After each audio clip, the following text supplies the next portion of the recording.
Hello, Archie Dunlop here with Talking Astrology with Archie on Tuesday, December the 5th, 2023. Yesterday I talked about Omid Scobie, the author of Endgame, the book about the British royal family. And today I want to continue the theme in a fairly chaotic way.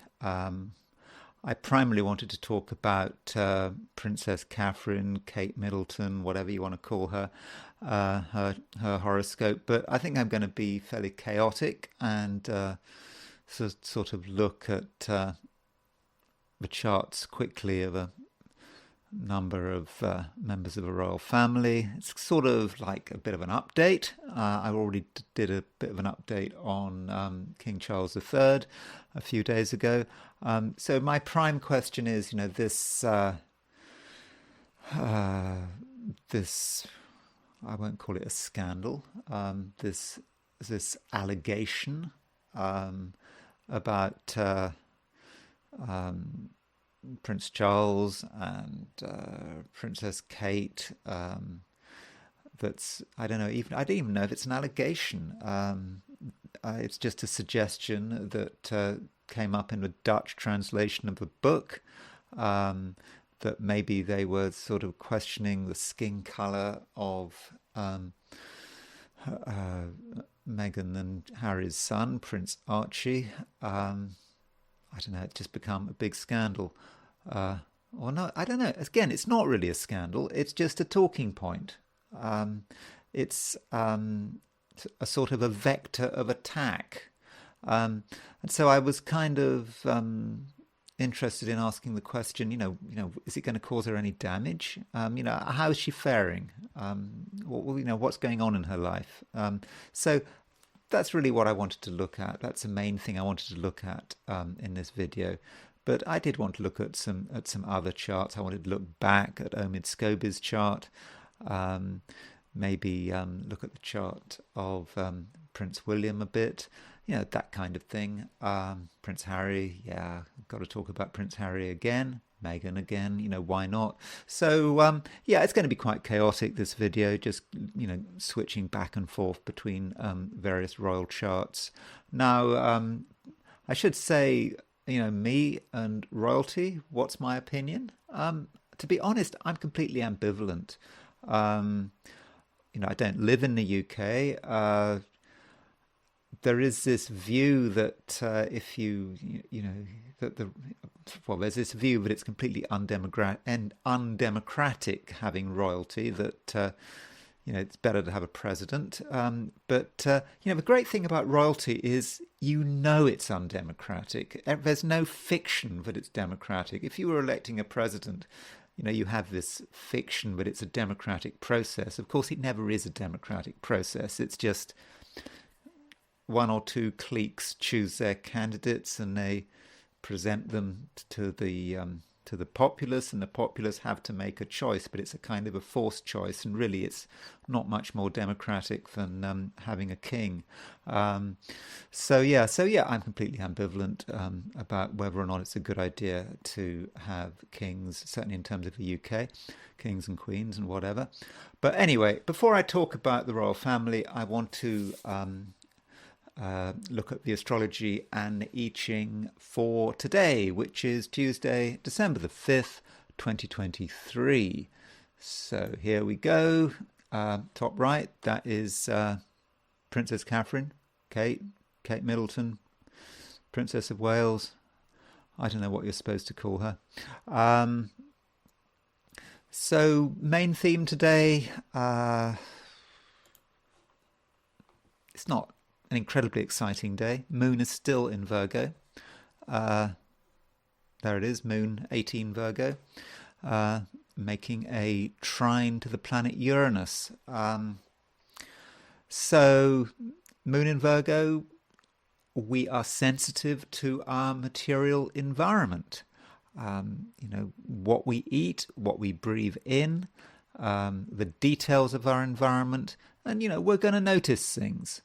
And because the moon is trine Uranus, we can maybe rearrange the details. Maybe there are things in our environment that people have got used to. It's just become part of the scenery. And with Moon trine Uranus, perhaps we can make some changes. And Moon in Virgo, Moon is in an Earth sign, Uranus in Taurus, Earth sign. So from a material point of view, it may be that by changing some of the details of our environment, we can benefit, perhaps in a financial way. So, for example, if you're running a business and you maybe have got used to running it in a particular way, same routines over and over again. It's worked in the past, but maybe those routines need to be changed a little. A small tweak could lead to greater profits, for example. Or maybe if in terms of your own work and career and how you're functioning in your working environment, small changes could help you. Likewise with your finances, and I think the idea of grounding things and being more disciplined is supported by the fact that there's Venus at 1 degree 5 minutes Scorpio is trine Saturn. So Venus, yes, is the planet of relationships, but Venus is also the planet of money. And so if Venus is trine Saturn, that might indicate that we can start bringing in some financial discipline. Saturn is a planet of discipline, responsibility, and when it trines Venus, it's easier than usual to bring expenditure under control. Applies also to relationships, of course, because Venus is a planet of relationships. Venus trine Saturn. Relationships can be stabilized, and really, that's the main theme for today. I mean, okay, I could throw in the fact that Venus is biquintile Neptune. So biquintile aspect, that is 144 degrees. So 144 degrees is 2 times 72, and 72 is a fifth of a circle. So if you imagine you've got a cake and you cut it into 5 equal slices, 144 degrees would be 2 of those slices, 2 of the 5 slices. And biquintiles are about style. They're connected with the number 5. It's a man-made aspect. So Venus biquintile Neptune is about the kind of style that some of us are going to be putting out. And Venus in particular, Venus is about what we look like, how we appear. And so some of us might feel the desire to look or appear maybe sort of otherworldly. The spirituality is going to be important, giving the impression that we are spiritual people, giving the impression that we don't really care about money, perhaps. Oh no, money, we don't care about money. We're interested in the higher things. Maybe people are going to be saying that today. I mean, don't believe them. It's just style. But remembering that Neptune, the planet Neptune, is about to go stationary direct. So the planet Neptune is really important at the moment. So yeah, Venus biquintile Neptune. What kind of style do you want to put out? Yeah. Say you're going to save the world, that you're thinking about higher things than money and property and cars and that kind of stuff. If it makes you feel good, giving that impression, fine. It'll probably come over as being quite impressive, but I don't think it'll be particularly sincere. As far as clothes are concerned, I suppose you can dress in a way that is according with the, Venus biquintile Neptune. I don't know. How do you dress in a spiritual way? I'm not very good at describing fashion and clothes and whatever, but if it is possible to dress in a spiritual way, then just go for it. But don't ask for me to go, don't come to me for specific suggestions about how you might be able to do that. So that's the astrology for today. But I do want to finish, of course, with my forecasts for the 12 signs. So these are my forecasts for the 12 signs for today, which is Tuesday, December the 5th, 2023. Aries. There are things that need doing, but you feel that the time isn't right, and perhaps there are other commitments. But if a task fills you with dread, that's a sure sign that the sooner it's done, the better. It's only when you have cleared the decks that you can start concentrating on your wider purpose. Clear the clutter and discover your true self. Taurus. Relationships of all kinds seem complicated, and you might feel that you just don't want to bother. But the situation isn't so bad. You can deal with people on your terms, meaning that you'll get the benefits without being burdened by aggravation and annoyance. Enjoyment only happens when there are no plans and no calculations. Gemini. It's like flies buzzing around your head. A lot of noise, not quite sure where it's coming from, and almost impossible to stop. But these are the kind of flies that don't follow you around, and a small change of location can make you feel a whole lot better. Also, you should avoid people who have a history of being obsessed about detail. Gemini. There are many ways of transmitting Cancer. There are many ways of transmitting messages, and actions can be just as effective as words. Indeed, through your actions, you can be setting an example which other people may be ready to follow. In fact, the less you say, the clearer the message. And in the process, you'll be the cause of surprise and perhaps also shock. Leo. Some of what you do needs to be away from the public eye, because you'll work best in a disciplined, low-profile kind of way, spurred on by a fortunate aspect between Venus and Saturn. But you might come to some important conclusions, perhaps relating to the way you handle money. Virgo. It's important not to limit your horizons.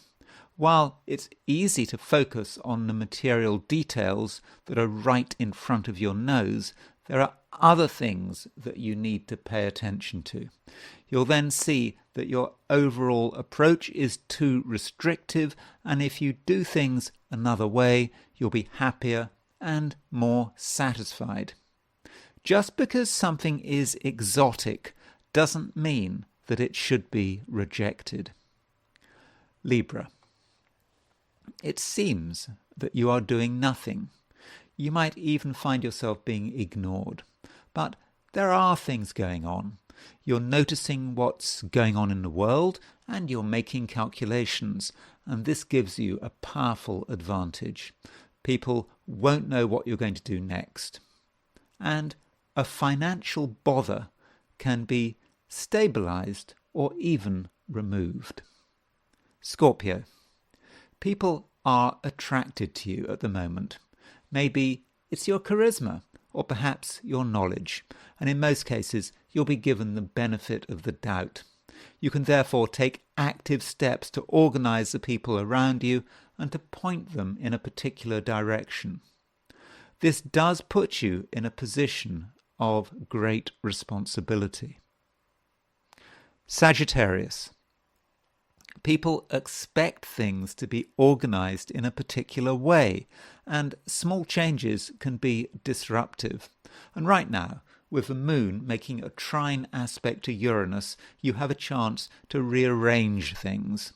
There might be complaints, but you realise that things can't stay the same forever, and you know how to engineer constructive change. Capricorn. You're very much in control of things, and you'll be a difficult person to have an argument with. After all, Venus is making an 120-degree aspect to Saturn, your ruling planet. Nothing much happens without your agreement, and you'll be a natural leader. If you're socializing, there could be unexpected business and financial opportunities. Aquarius. You understand what's going on, and if you're working, you're a tower of strength. It's not because you're overly assertive, but because you understand that subtle currents are flowing around you and everyone else, and I think you know how to harness these currents. And it's also possible that you can make important contacts without having to put in much work. Pisces. You can make the world a better place, and it's about working with the human material that is all around you. For example, some people can't properly express themselves, but somehow you can help them to break the ice. And if there's uncertainty, you're just the person to make sense of the situation. Okay, those were my forecasts for today, and I'm now going to look at the I Ching. So as always, I ask the question, what is Tuesday going to be like for those watching this video? And the first hexagram I got was 59, dispersion.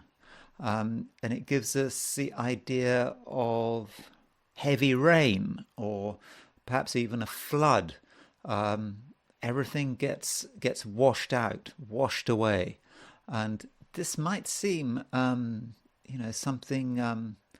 something very disturbing. There might be a sense of panic, and I think it's interesting that we're getting this hexagram dispersion, sort of the floods, when I think it's tomorrow. The planet Neptune, the planet of the sea, goes stationary direct. Neptune sort of washes away everything in the end. And so, there might be a bit of panic here, particularly when we can see that rising tide, the rising chaos. So all these things that we've worked at might seem threatened. But it's not as bad as it looks, because this top line, it moves, and when you've got the top line of dispersion moving, yes, there is a flood. I don't literally mean a flood, although last year when Neptune went direct, there was I was looking at what was going on, and there was a flood near Johannesburg. It was in the news, and I think a lot of people got killed. It was near a church, and this flood washed the whole thing out. So, who knows? Maybe there's going to be a flood, but it's a kind of flood that removes all the stuff that's holding us back. So the flood comes, the chaos happens, and we actually find that something that was dangerous has actually been removed. So in this case, this dispersion, this heavy rains, this flood might actually have a fortunate consequence. And because we've got the top line moving, we move to a different hexagram, and we move to hexagram number 29, which is the abysmal, which is the abyss. So it's more water. So I think that Neptune maybe is having an influence on how the coins are being thrown. No, it doesn't work like that. They're reflecting two things. It's Neptune going stationary direct, me getting these two hexagrams, both connected with flooding and dangerous water. They are independent events, but they are just giving us information about what's going on down here on planet Earth. And so moving to the abysmal, to the abyss, we're in a situation where there is danger still.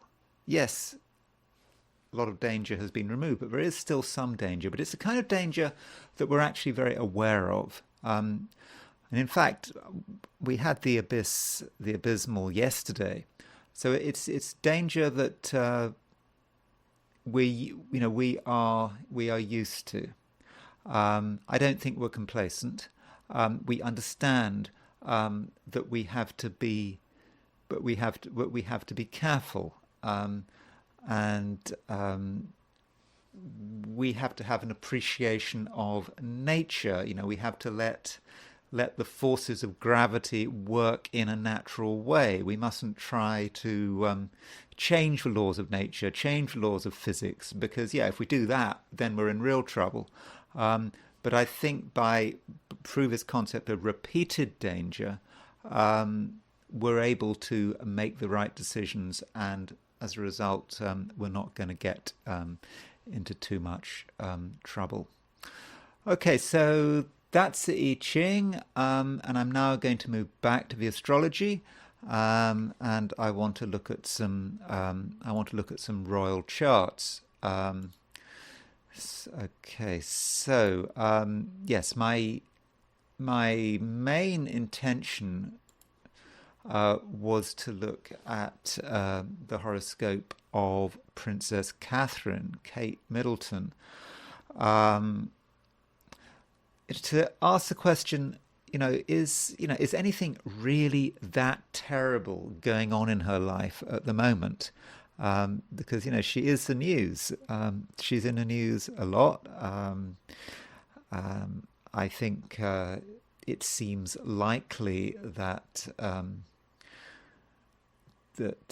Meghan has real issues with Prince Catherine. I don't know what it's about, but as I said yesterday, I think there's potentially something quite vindictive about Meghan, wanting in some way to embarrass Catherine. I don't know about bring her down, but that may be some of the issues that we're having to deal with here. I mean, I will be comparing Meghan and Catherine's chart very soon. I don't know, in a few minutes. But as far as what particularly is going on here, with Endgame causing this embarrassment,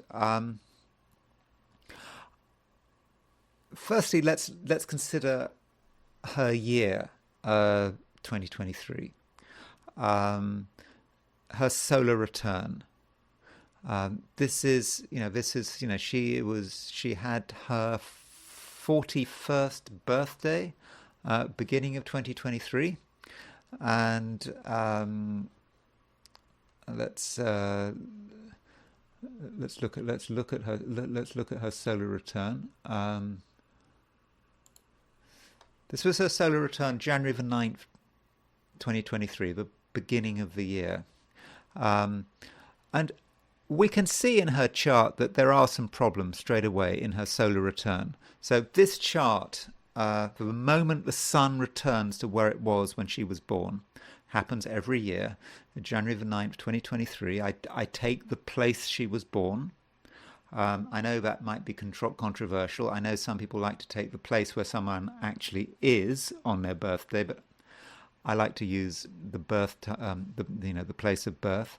The theory being you can't avoid your fate by flying off to somewhere else to have your solar return. You can see that that Moon is in Leo. And her ascendant, because she's got 20 Leo rising in her natal chart, and so she's again got the same rising sign in her solar return as in her natal chart.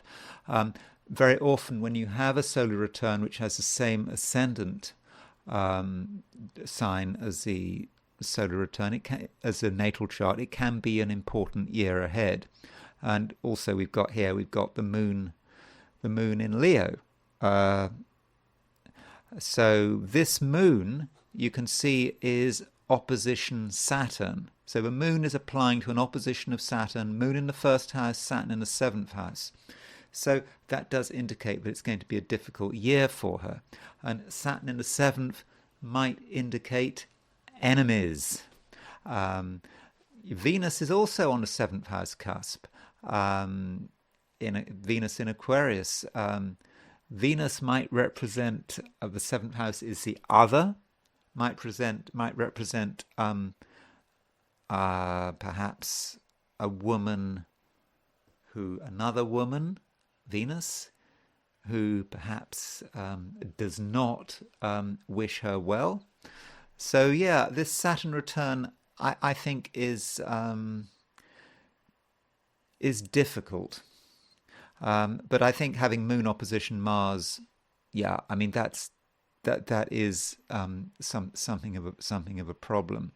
And you can see there's Uranus; it's kind of square the ascendant. So I think this is going to be a difficult. Yeah, it's going to be a difficult year for her. And so it's been a difficult year, particularly right at the end with Endgame coming out. So the other way to look at her year ahead would be to look at annual profections.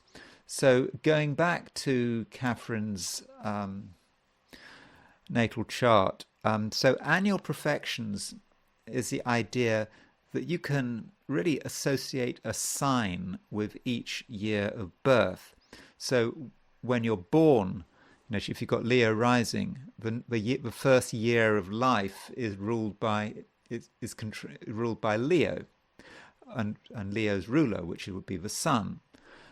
The second year of life, from the first birthday to the second birthday, in her case, would be the next sign on, Virgo, and it's ruled by Mercury. And then you go through the signs. So every 12 years, you have, your ruler is going to be covered by Leo, in her case, and every sign repeats every 12 years. So then we move it on through her life. So when she was 36 years old, Leo would come round again. So from her 36th birthday to her 37th birthday, this would be covered by Leo, and her annual profection, would be the annual profection ruler would be the sun. So that would mean that 6 years later, when she hit her 42nd birthday, it would be the opposite sign of Aquarius, because it's going 36, 37, 38, 39, 40, 41, 42. So she's just turned 41. She turned 41 at the beginning of December, beginning of 2023. So that means you count 36, 37, 38, 39, 40, 41. So it's covered by Capricorn, and Saturn is her year ruler, is the year ruler.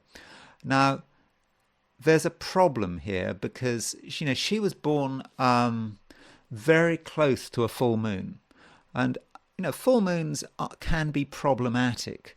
And you can see that she's got Sun conjunct the South Node, and so her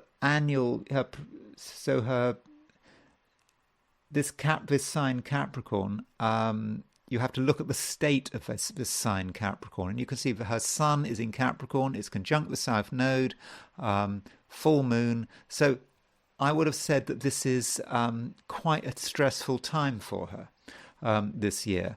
And South Node in astrology can mean reputation. And so if you've got Sun conjunct South Node, at times there may be issues with reputation, and particularly if, particularly when you've got an annual profection covered by the sign in which the sun is conjunct with South Node, there could certainly be reputational issues. And we have to look at this whole full moon. If we look at her full moon, she's got a sun, moon, and she's got it's like a T-square. It is a T-square. She's got sun, opposition moon. She's got Saturn square the moon, Saturn square the sun. This is a very important complex in her chart, which is was activated like at the beginning of the year. I would have said her with Saturn square Sun, Saturn square Moon. I think this is a woman that, in many respects, is quite serious. Saturn takes her duties and responsibilities really very seriously, and she's ambitious. She doesn't want anything to get in her way, and so you can imagine how difficult this year has become for her, with this full moon being activated in the way it has been. Now another problem that she's had this year is the planet Uranus. So Uranus has been sort of around here, late Taurus. So Uranus, late Taurus, top of her chart, making a square to her ascendant, square to her descendant, and it's been very stressful for her. And on November the 13th of this year, so that's sort of less than a month ago, in fact, 2 weeks, pretty much 2 weeks before this book Endgame came out. Yeah, so there was this new moon at 20 degrees 44 minutes Scorpio. So it was down here, and this new moon was square her ascendant. Furthermore, this new moon was opposition Uranus. So this new moon was triggering the Uranus. So she had Uranus square her ascendant. She had a new moon square her ascendant. That seems to have been where all the problems have happened. So I think that must explain a lot of the instability in her life that suddenly come almost, perhaps. Well, I suppose she must have been expecting something difficult, particularly when Meghan's involved. So that may explain what has been going on. Now, how long is this going to last for? Now, Uranus, if Uranus is the source of much of a problem, then Uranus is going to be exactly square her. This is going to be exactly square her ascendant, in December, and again in May. So you might say, well, certainly for the next few months, it's going to be difficult for her. However, when she hits her next birthday, her 42nd birthday, then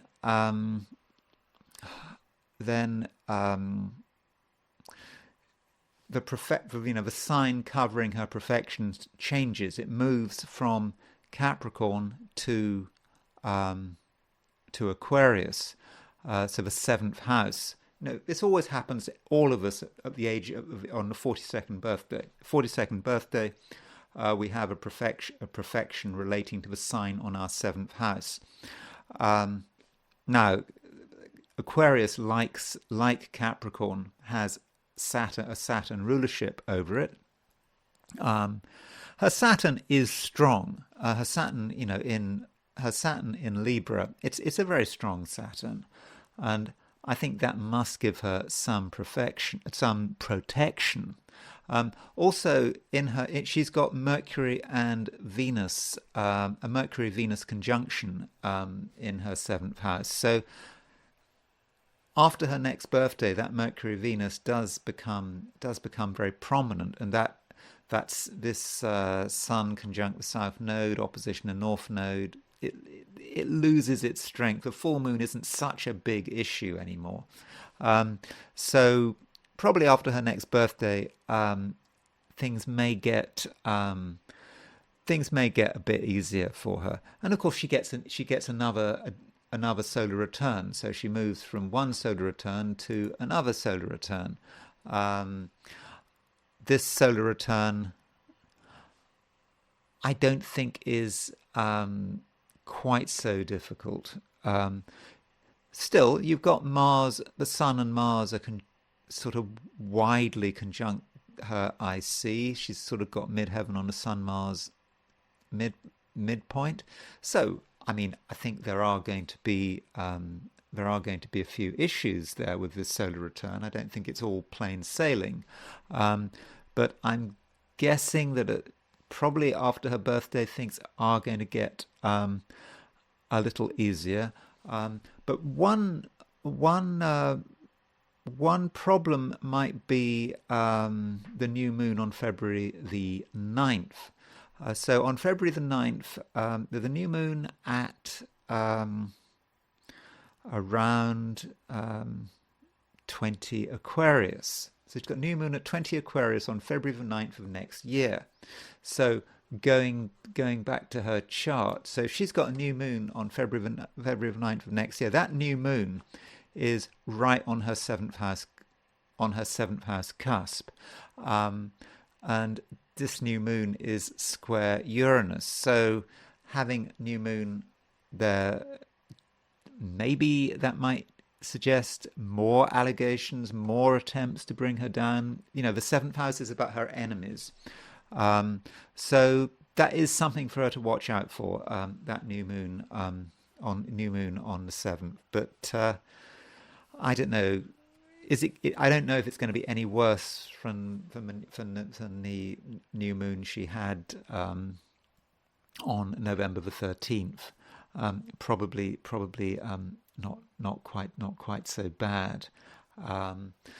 So those are a few thoughts on her chart. I do think overall that these issues are not going to stick for they're not going to stick long term. I think there may be ripples for the next 6 months, but she'll get over it. I mean, Capricorns generally do get over this kind of thing.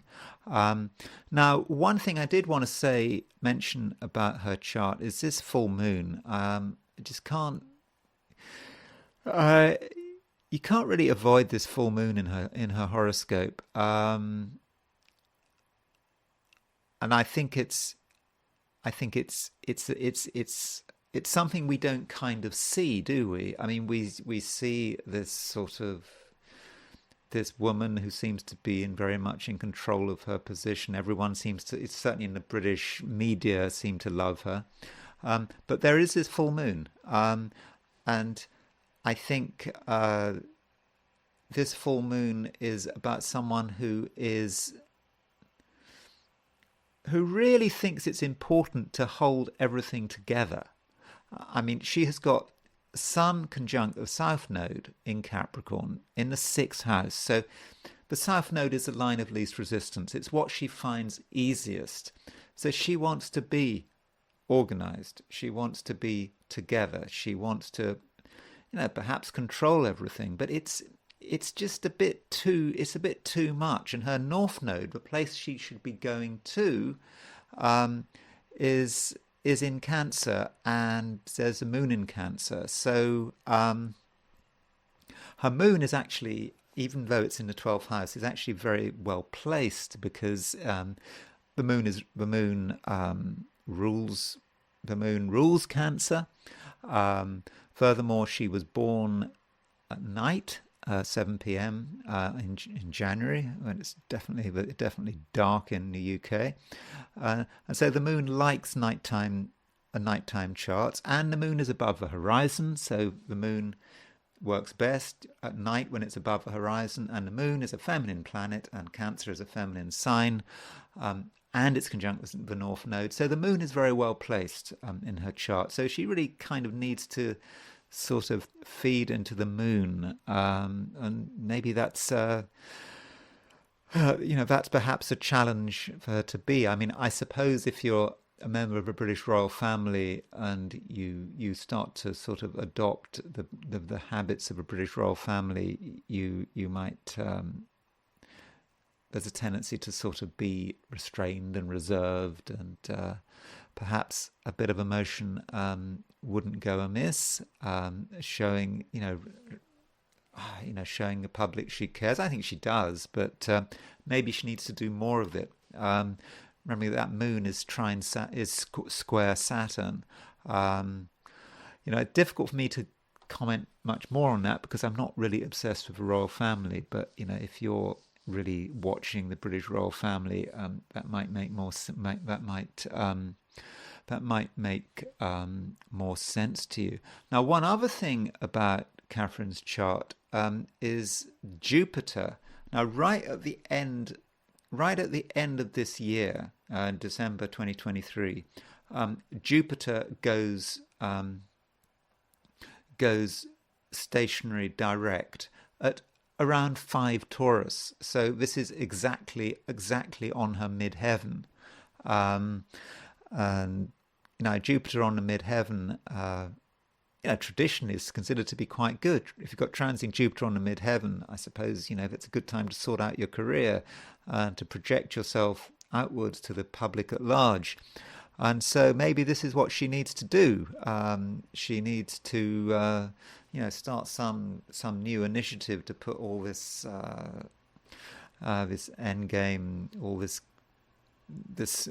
speculation and rumor and all this kind of stuff, by taking some kind of initiative, might be the way to do it, to sort of turn over a new leaf, and perhaps to turn over a new leaf in a very public way. And Jupiter will be very strong at the end of the year, because when Jupiter goes direct, at the same time Venus will be moving from Scorpio to Sagittarius, and Venus and Jupiter will be in mutual reception with each other.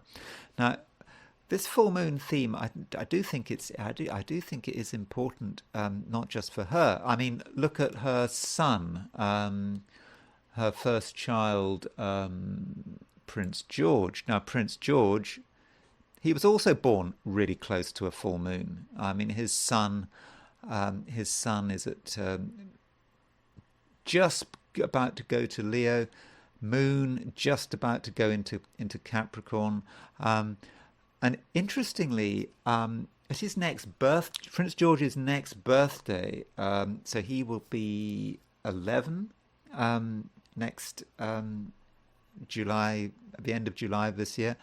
At his next birthday, there is also a full moon. At 29 Cancer, 29 Capricorn. I don't know what that means. I suppose one shouldn't speculate about what's going on in a child's life, but as I've said before, I've covered this in a previous video. I don't think Prince George, look, just on the basis of his horoscope, I just don't think he's suitable material to be British king. He's got a really complicated chart, and I don't know. I just think he's. I don't think it's going to work out as him being king. And maybe with this full moon on his 11th birthday, maybe he'll start to realise that he doesn't want to be king. I mean, at what stage do we know, or does the family start to realise that George isn't cut out to be a king, that he perhaps needs to be focusing on something else? Because when you're dealing with a British royal family, you need to sort these things out early. So maybe that's what the full moon is about. Somehow the family will start to realize that Prince George is just not king material. I mean, I suppose I should briefly explain myself. I think Prince George, I think that full moon is quite a difficult full moon. Um, I don't like the fact that he has no planets in air and no planets in fire. Got an entirely negative chart. I mean, negative not in a negative sense, but he's all water, all earth, um, all these planets in water. I just think he's too sensitive to be king. And I think that, as he grows older, this will become increasingly clear. So we've got mother and son both born very close to a full moon. And then there's William, Prince William, who's born with an exact new moon. Well, not completely exact, born just after a new moon in Cancer. So this might indicate that for the family, at least for Catherine, William, and George, new moons and full moons can be really important. People born on a full moon are very often very vulnerable, or at least sensitive to a full moon. Okay, full moons needn't be bad. Maybe I shouldn't use the word vulnerable, but yeah, the moon is just is really quite important for this family, and particularly the lunation cycle. Now, another thing I didn't mention, I talked about Omid Scobie yesterday, and just here's Omid Scobie's chart again, and I mentioned the fact that he has Neptune opposition his Mercury-Mars midpoint. So his, Mercury-Mars is, I said I don't have a time of birth. I just set this for noon. So Omid Scobie, he has a Mercury-Mars midpoint. Sorry, he has a Mercury-Mars conjunction. Mercury-Mars is very good if you want to be a journalist writing the kind of book like Endgame. It's kind of verbally aggressive perhaps in the way you speak, in the way you write.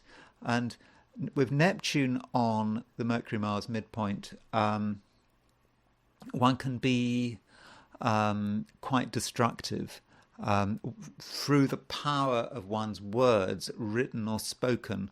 One can undermine things. One can undermine institutions. For example, royalty. And, we think about, Neptune about to go stationary direct. It's kind of undermining the sea, slowly undermining the foundations of something. So that may be how his chart is working in reference to the royal family. But his Mercury is semi-square his the Mars-Saturn midpoint. So you can see he's got Mars, there's his Saturn, and so the Mars-Saturn midpoint is around 11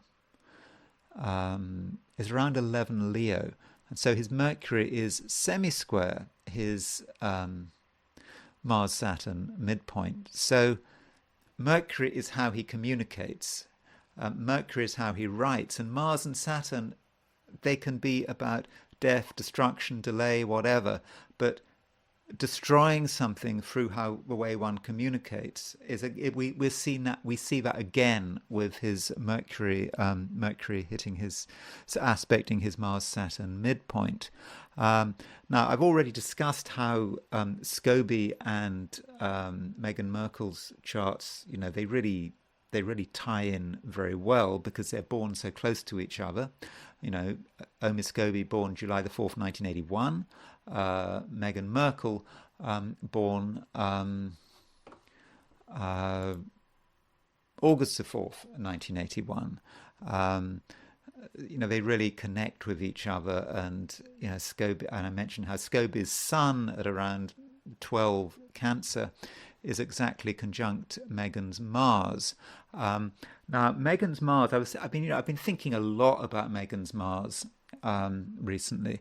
As I said yesterday, I usually sort of associated Meghan's Mars with Harry, because Mars represents the man. Mars is the soldier she went and married. Mars in Cancer is a man who is very concerned with his own feelings, quite an emotional man.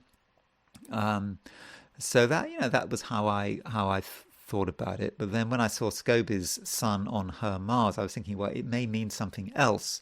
Now, Meghan's Mars is square her midheaven and her ascendant.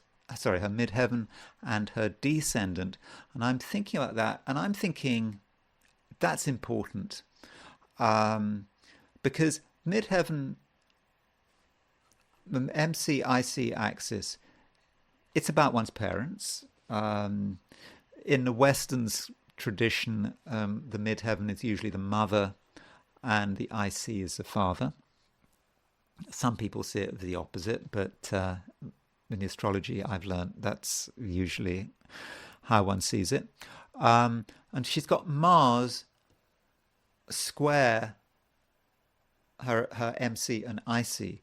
And I see that as being struggles with authority, and we see the basic original authority that we first come across is going to be our parents.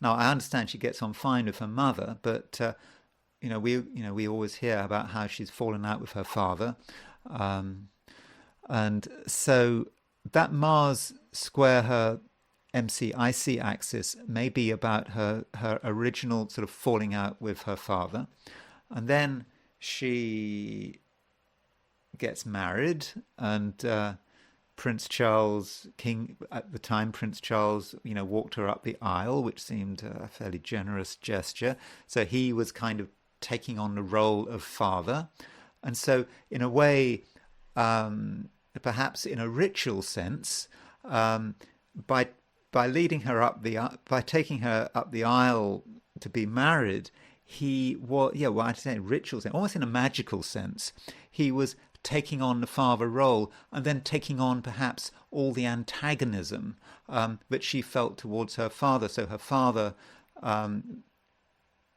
she had a problem with her father, and then she has a problem with Charles, and she has a problem with the royal family, and you've had these allegations against Charles. So so it was a kind of ritual thing, ritual, even magical thing, when Charles led her up the aisle to get married. That's when he brought all this negative energy on himself, perhaps, and from then on, constant struggles of the royal family, authority, fighting her.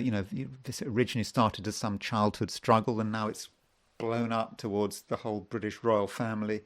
And then you've got Scobie with his sun at 12 Cancer, right on her Mars. Now, Scobie was born July the 4th, so his sun would have been very close to where Princess Diana's sun would be, because Diana was born on July the 1st. Diana's sun was about 9 Cancer. Scobie's sun is at 12 Cancer.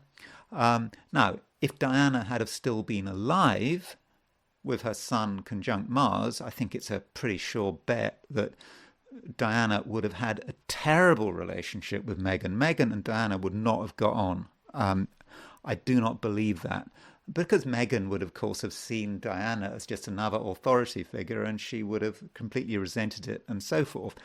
But Omid Scobie, he was not an authority figure. He was not part of a family dynamic. And instead, I think Meghan was perhaps able to see him as, just being an instrument of how she can get back at the royal family. So that might be how it works. And I want to finish by comparing Meghan's chart with Catherine's chart. So in the inner wheel, I've got Meghan's chart. Outer wheel, I've got Catherine's chart, and I want to keep focusing on that Mars. So there's Meghan's Mars at 11:27 Cancer, and there is Catherine's Mars at 10:28 Libra. So you can see they've got Mars square Mars. So, in synastry being the way you compare two charts, you've got Mars square Mars. Very often when you've got Mars square Mars, you've got people who can't really stand each other. So that kind of fits. And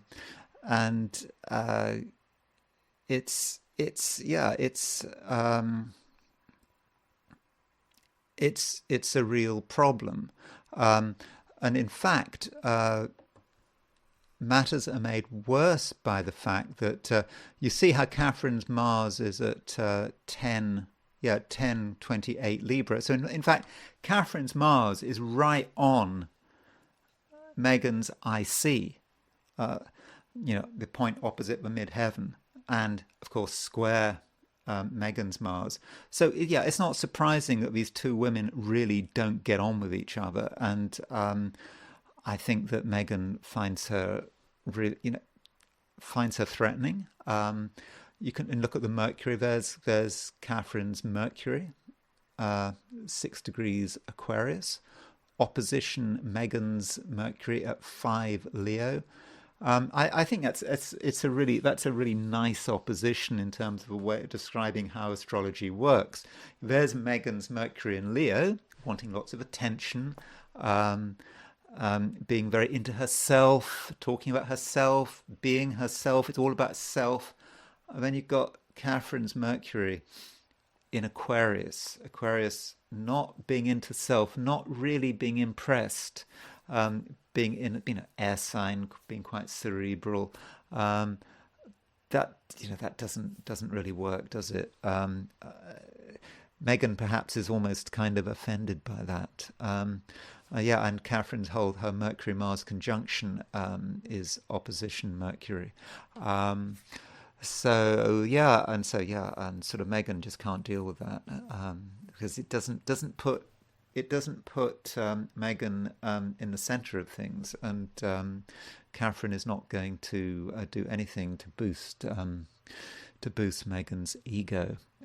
So it's not surprising that Meghan has got so many issues with Catherine, and it perhaps explains why Meghan wants to do whatever she can to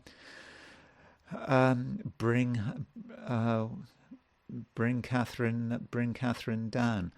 Anyway, those are some thoughts on Catherine's chart and how perhaps she relates to Meghan. And sorry, it's been very chaotic, but I thought I'd look at a few charts and say some stuff about the British royal family. I hope you found that of some interest, and I will talk to you again tomorrow.